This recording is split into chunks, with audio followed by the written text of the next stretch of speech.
Well, tonight, nearly 500,000 people in Connecticut, 500,000 utility customers in Connecticut are in the dark. CL&P says 480,419 of its customers are without power. United Illuminating reporting 18,232 outages. Also, state police say there have been 138 accidents and 438 calls for service.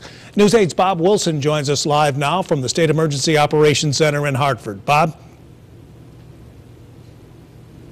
Don, you made up a very good point. You called them customers that are out without power, almost 500,000. But that means, you can have 2 or 3 people per house. That could be more than 1 million people right now without power. We're here at the Emergency Management Office where the governor just addressed us. Take a look at what's going on outside right now, because we've been all around, and this is what he's talking about. It's the roads and the power lines. Right now, the roads, the Merritt, the Wilbur Cross, shut down to emergency traffic only.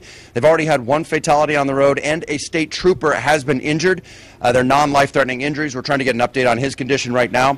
Meanwhile, the power outages, we were out around West Hartford and the areas where there are any types of large trees.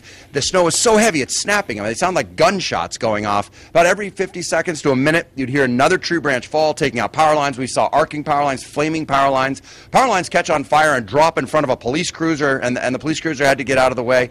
Really, really don't go outside if you don't have to. Not only the road's bad, but the trees are falling, and there's a lot of problems out there on the roadways right now. And one of the biggest problems is you can't tell when the branches are going to fall. You'll be out there, if you have been out, you notice the trees are drooping, and if you're driving underneath them, they will snap, fall down on the roadway, and this is what will scare you. The power outages right now, more than Hurricane Gloria, and could creep up towards what we saw for Hurricane Irene. So just keep that in mind for the power outages, and don't go out unless you have to until this thing ends.